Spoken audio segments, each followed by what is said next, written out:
267 Sandy Hook School. Caller is indicating she thinks there's someone shooting in the building. Units responding to Sandy Hook School. The front glass has been broken out of the school. They're unsure why. All units, the individual that I have on the phone is continuing to hear what he believes to be gunfire. All units responding to Sandy Hook School at this time. The shooting appears to have stopped. It is silent at this time. The school is in lockdown. I have reports that the teacher saw two shadows running past the building, past the gym, which would be rear. Okay, these units in the school, I got bodies here. Let's get the ambulance in there. There will be, unfortunately, many more audio recordings like that tell such a dramatic story about what was happening when those police officers walked into that scene of carnage.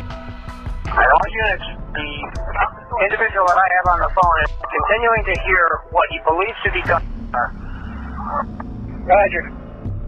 I have reports that the teacher saw two shadows running past the building, past the gym, which would be rear. Units responding to Sandy Hook School. The front glass has been broken out of the school. They're unsure why. Caller is indicating she thinks there's someone shooting in the building.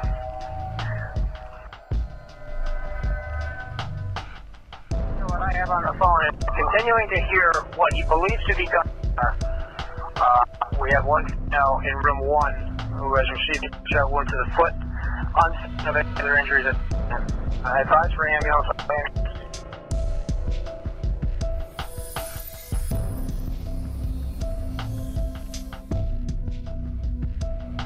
I mean, I think right now, as he's kind of, like the governor said, setting the tone, I mean, he's got a lot on his plate, and he's got to deal with. Yes, sir. Forgive me for interrupting, but the president's out now in the East Room there. Let's take a listen. Good morning. I thought it might make sense to take some questions this week as my first term comes to an end. It's been a busy and productive 4 years, and I expect the same for the next 4 years. I intend to carry out the agenda that I campaigned on.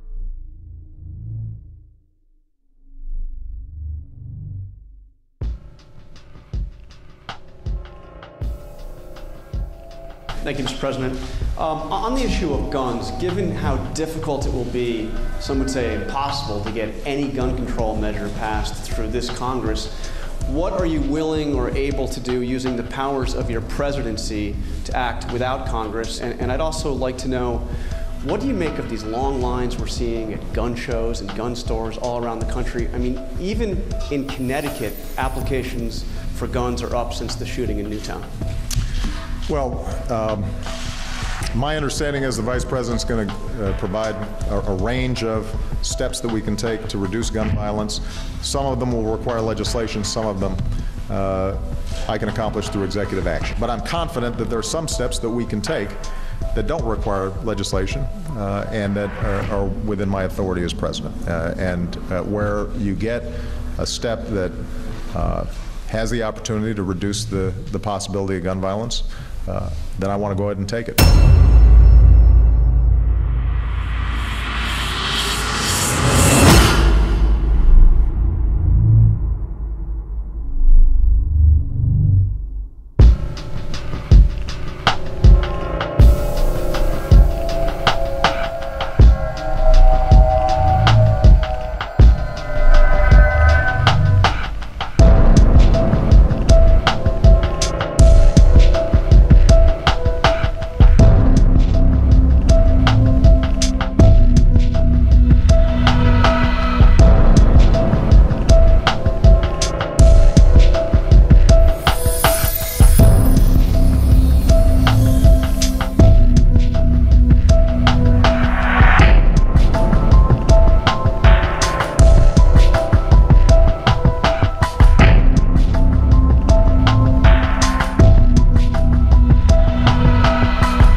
I think, for example, how we are gathering data, for example, on guns that fall into the hands of criminals. President Obama's Watergate is how some critics are describing the growing controversy over the Fast and Furious gun walking program.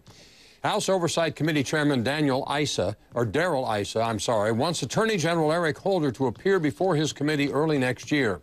Issa says that hearing will focus on what Justice Department officials should have done to stop the program.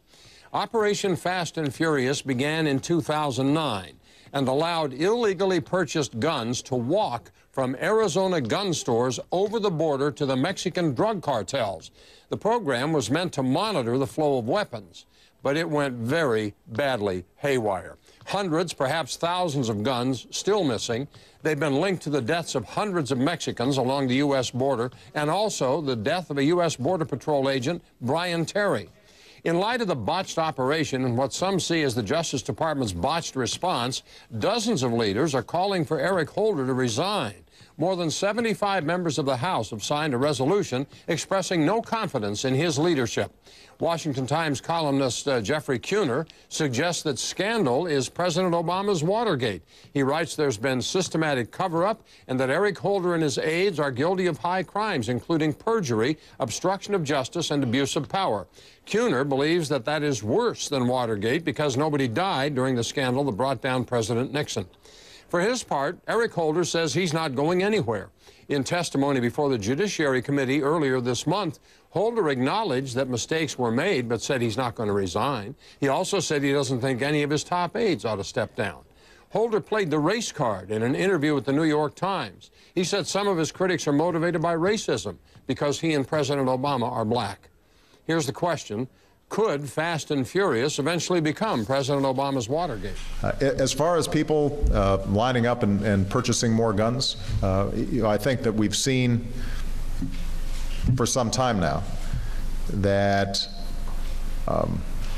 those who oppose any common sense gun control or gun safety measures have a pretty effective way of ginning up fear on the part of gun owners that somehow the federal government's about to take all your guns away. When y'all go home and you're talking to your buddies and they say, he wants to take my gun away. You've heard it here. I'm on television, so everybody knows it. I believe in the Second Amendment. I believe in people's lawful right to bear arms. I will not take your shotgun away. These are a few of the 23 executive actions that I'm announcing today. I will not take your rifle away. These are a few of the 23 executive actions that I'm announcing today. I won't take your handgun away. These are a few of the 23 executive actions. Executive action.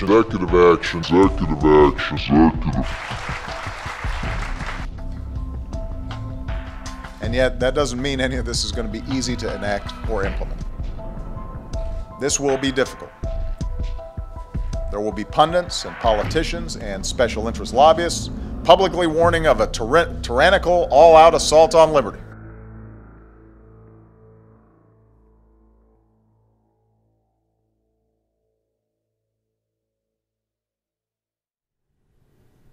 Adolf Hitler is recognized as one of the most feared men in the history of the world. His legacy of genocide and usurpation of political power has been studied by many.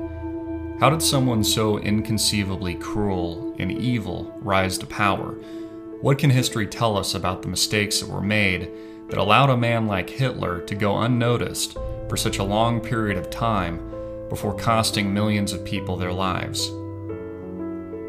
Hitler's supremacist and racially motivated policies resulted in the deaths of an estimated 50 million people during World War II, including 6 million Jews and 5 million non-Aryans, whose systematic extermination was ordered by him and his close subordinates. How was this allowed to happen? Is history repeating itself now? And is it too far-fetched to liken the current President of the United States, President Barack Obama, to such a widely feared and reviled historical figure? In many ways, America seems to be making the same mistakes that Germany did prior to the outbreak of World War II. Economic depression and general instability helped fuel the fire to Hitler's rise to power. Inch by inch, Hitler brought tyranny to Germany, and once Führer, few had the courage to question his leadership or authority.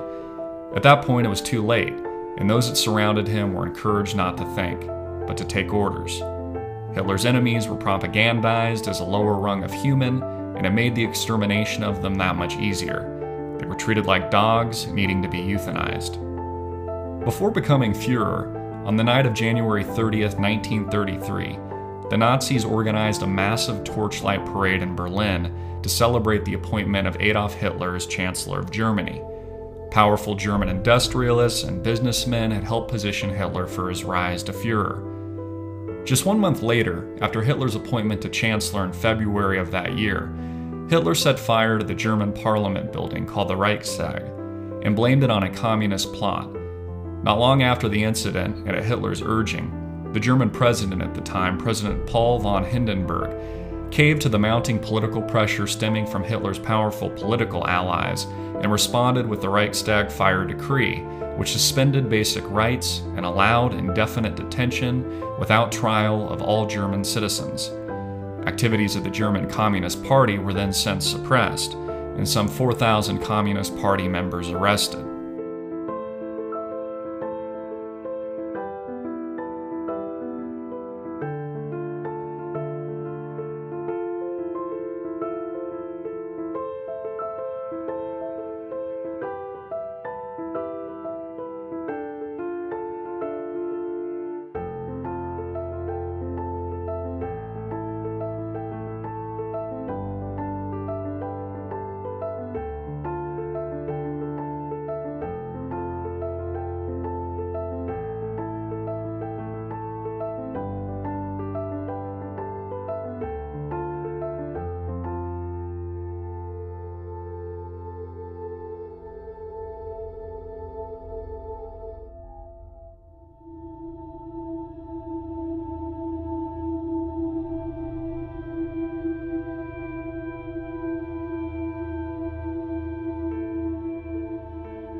Since taking office in 2008, on the promise of hope and change, President Barack Obama has launched an aggressive assault on America's liberty.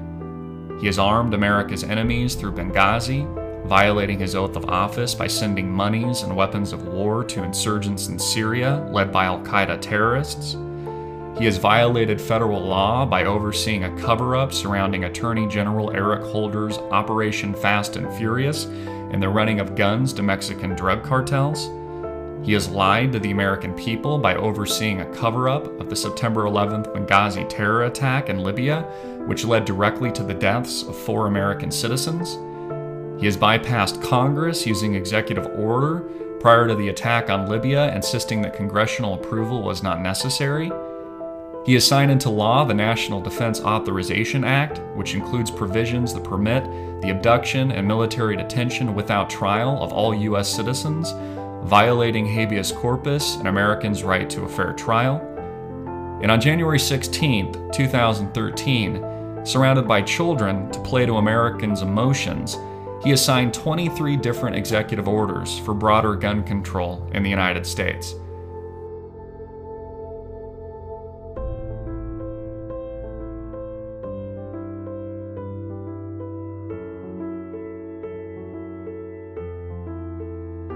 Now to a story that critics say is already a foreign policy scandal. I think it is explained explicitly because of what's happened over the last several weeks with Libya and Egypt and in 30 other capitals where our embassies have been targeted for attack. I believe that much of this will come back to weapons, and the movement of weapons out of Libya to Turkey and then into Syria. Let's just get blunt. No way to sugarcoat this. We've been lied to. And what the United States knew about the movement of those weapons and whether it did anything to stop the movement of those weapons. I have one piece of data that says Ambassador Stevens was in Benghazi on 9/11 to negotiate a weapons transfer. We've flat out been lied to. They know they've lied. It's as if airplanes crashing into the World Trade Center and somebody says those were just accidents, the planes veered off course. Everybody with 2 eyes and IQ above plant life understands that what happened in Egypt and what happened in Libya was not some spontaneous reaction to a stupid 13-minute video on YouTube. It was a planned, coordinated, orchestrated attack led by terrorist bill. And this White House has to explain why it hasn't owned up to that, why it can't say it. And I think, frankly, if this issue really gets the traction that it deserves, and let me say that it deserves, let's go back. Richard Nixon was forced out of office because he lied and because he covered some stuff up. I'm going to be blunt and tell you this. Nobody died in Watergate. We have some people who are dead because of this, and there's some questions to be answered, and Americans ought to demand to get answers.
On September 11, 2001, the United States suffered the largest domestic terrorist attack in the history of America. Approximately 1 month later, on October 26th, the Patriot Act was signed into law by President George W. Bush. The Patriot Act specifically expanded Washington's definition of terrorism to include domestic terrorism, thus enlarging the number of activities to which the Patriot Act's expanded law enforcement powers could be applied. The response to September 11th also led to the formation of the TSA and the Department of Homeland Security. On December 31, 2011, President Barack Obama signed into law the National Defense Authorization Act, better known as the NDAA. The detention sections of the NDAA give President Barack Obama absolute power to indefinitely detain anyone they suspect to be a terrorist, via the armed forces, any person, including U.S. citizens, without trial. President Obama is now enacting sweeping gun control legislation in order to protect our children, which he says is America's #1 priority, from violent massacres like Sandy Hook. So what can history tell us about gun control, and what can we learn from it? In 1911, Turkey established gun control. From 1915 to 1917, 1.5 million Armenians, unable to defend themselves, were rounded up and exterminated. Germany established gun control in 1938, and from 1939 to 1945, leaving the German people unable to defend themselves against the Gestapo and SS, millions of people were exterminated. China established gun control in 1935.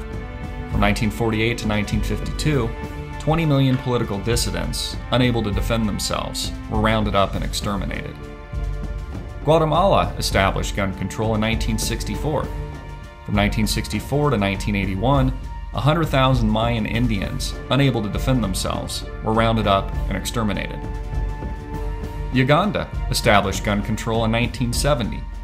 From 1971 to 1979, 300,000 Christians, unable to defend themselves, were rounded up and exterminated. The total exterminated is said to be between 2 to 3 million people. Cambodia established gun control in 1956. From 1975 to 1977, 1 to 2 million well-educated people, unable to defend themselves, were rounded up and exterminated. These are just a few historical examples of mass genocide, and there are many, too many to count. The total amount of people rounded up and exterminated in the 20th century alone because of gun control is estimated to be at least 56 million people at a bare minimum. These are astonishing figures, and they're hard to argue with. Gun control, using history as our guide, has a very high correlation with the extermination and genocide of a defenseless and unarmed population. So what is the purpose of gun control in the United States, and will it actually reduce violent crime? Let's take a closer look at recent history. John Howard, who served as Prime Minister of Australia from 1996 to 2007, imposed sweeping gun control legislation in the late 1990s. The first legislation passed in 1996 in response to a massacre in Tasmania that left over 35 people dead. 26 people comparatively died at Sandy Hook. The law specifically banned semi-automatic and automatic rifles and shotguns. It also instituted a mandatory buyback program for newly banned weapons. So what happened? And did violent crime actually decline? In total, gun owners in Australia were forced to surrender over 640,000 personal firearms to be destroyed by the Australian government, a program costing Australian taxpayers more than $500 million. These were the first-year results. Australia-wide, violent homicides increased 3.2%. Violent assaults increased 8.6%. Armed robberies increased 44%. Yes, 44%. These are just a few examples. Does this look like a decrease in violent crime to you? Obama continues to use the argument that gun violence and homicide is on the rise in America, especially compared to other countries around the world with stricter gun laws. Is this true? According to the Federal Bureau of Investigation's Uniform Crime Report, As far back as 1992, the United States had a violent crime rate of 757.7 per 100,000 people, and a murder rate of 9.3 per 100,000. Jumping ahead to 2011, the latest reported crime period, the FBI reported a violent crime rate of 386.3 per 100,000 people, and a murder rate of 4.7 per 100,000. That's a 50% decrease in the violent crime rate in the United States compared to 1992, and a 54% decrease in the murder rate. That's a fact, not an opinion. Also notice how the violent crime rate and murder rate have both declined steadily almost every year since 1992. So if the violent crime rate and murder rate in America are actually on the decline, as the data clearly shows, then what is the political agenda behind President Obama's 23 executive orders for stricter gun control if the data proves otherwise? Well, look, we are vigilant and constantly monitoring. And I think that the men and women in our intelligence agencies, as well as the FBI, have done a terrific job, and the Department of Homeland Security. The biggest concern we have right now is not the launching of a major terrorist operation, although that risk is always there. The risk that we're especially concerned of right now is the lone wolf terrorist, somebody with a single weapon. So we're spending a lot of time monitoring and gathering information. So what I hear you saying is we don't have to worry about a spectacular 9/11 kind of event. More like a lone wolf could do some damage, right, kill a lot of people. The most likely scenario that we have to guard against right now ends up being more of a lone wolf operation. Commonly reported by the mainstream media is that the United States is far more dangerous than countries with stricter gun laws such as Great Britain. Even with the tragic shootings at Sandy Hook and Aurora, Colorado, this is also not true. According to the Home Office Statistical Bulletin, which provides comparable statistics to the FBI crime rates for England and Wales, in 2011, England and Wales had a violent crime rate of 762,000 violent crime offenses. With a total England-Wales population of 56 million, that is a ratio of 1,361 violent crimes per 100,000 people. This is 3.5 times the violent crime rate in the United States. Now, England and Wales does have a murder rate of 1.3, which is slightly lower than the United States, but the violent crime rate is 3.5 times that of the US. Again, this isn't exactly what you're hearing from the liberal mainstream media. This isn't rocket science. It appears that violent crime and murder rates are declining in America. They have been, according to the data, since 1992. And America, compared to other countries such as Great Britain with stricter gun control, has a lower violent crime rate. So what gives? Why are Obama and his representatives attacking Americans' right to self-defense and the Second Amendment under the guise that it will reduce gun-related violence and crime, when we just discovered that it does none of those things? As the data clearly shows, violent crime actually goes up after broader gun control. Why? One of the reasons violent crime increases with stricter gun control is that law-abiding citizens turn in their guns and obey the law, but criminals do not. Criminals keep their guns, and this leaves law-abiding citizens unarmed and virtually defenseless.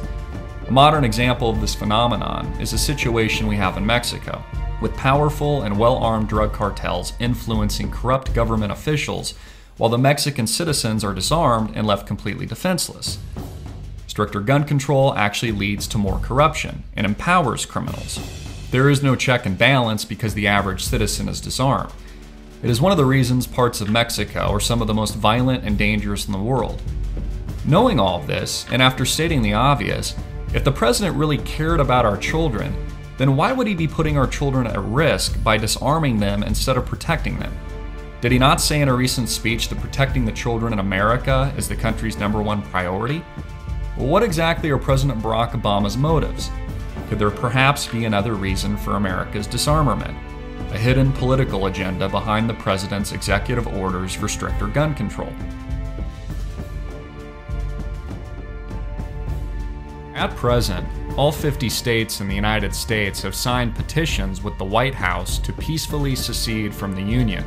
More than 125,000 people in Texas, for example, have already signed this petition. Nearly 700,000 people throughout all 50 states have signed secession petitions since President Barack Obama was re-elected to a second term. This is no joke, but a fact. States like Texas are in the process of seceding from the United States, and if things don't change in America soon, other states will surely follow. President Barack Obama's 23 executive orders for stricter gun control seem to only be adding more fuel to the fire. Are the people signing these petitions for secession part of a fringe group of tinfoil hat-wearing, right-wing religious lunatics? Or do they know something that the vast majority of Americans don't? In Texas, for example, a prominent lawmaker has already threatened to arrest any American official who enforces, quote, King Obama gun laws. Republican Rep. Steve Toth has indicated that his Firearms Protection Act will make trying to enforce a federal gun ban in the state of Texas subject to a $50,000 fine and up to 5 years in prison. This is a very stiff penalty for simply enforcing the 23 executive orders President Barack Obama is enacting in order to protect our children. So